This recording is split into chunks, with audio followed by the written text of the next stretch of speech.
యెహోవా కొరకు నేను సహనముతో కనిపెట్టుకుంటుని. ఆయన నాకు చెవి ఎక్కి నా మొర ఆలకించెను. నాశనకరమైన గుండెల నుండి, జిగటగల దొంగ ఊబిల నుండి ఆయన నన్ను పైకెత్తెను.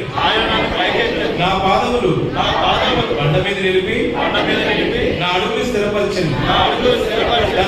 తనకు స్తోత్ర రూపమగు కొత్త గీతమును మన దేవుడు నా నోట నుంచెను.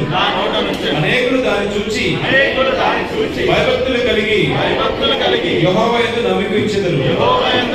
గర్విష్ఠులైనను ద్రోవ విడిచి అబద్ధముల తట్టు తిరుగువారినైనను లక్ష్య పెట్టక యెహోవాను నమ్ముకున్నవాడు ధన్యుడు.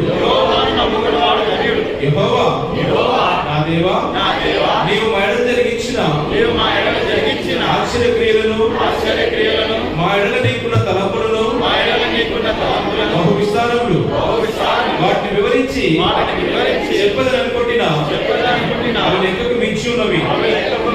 నీకు సాటి అయిన వాడు ఒకడును లేడు. బలులనైనను నైవేద్యములనైనను నీవు కోరటలేదు. నీవు నాకు చెవులు నిర్మించి ఉన్నావు. దహన బలులనైనను పాప పరిహారార్థ బలులనైనను నీవు తెమ్మనలేదు.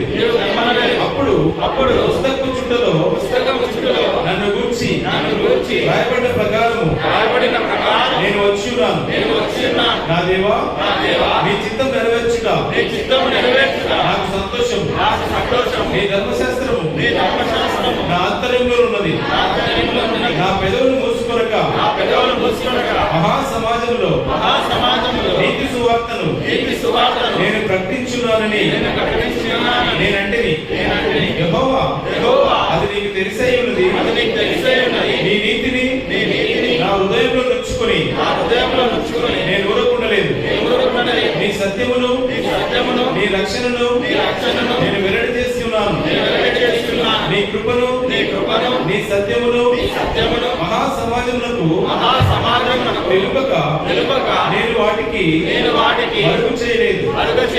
యెహోవా, నీవు నీ వాత్సల్యమును నాకు దూరం చేయవు. నీ కృపా సత్యములు ఎప్పుడును నన్ను కాపాడును గాక.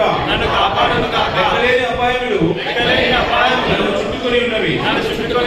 నా దోషములు నన్ను తరిమి పట్టుకునగా నేను తల ఎత్తి చూడలేకపోతుంది.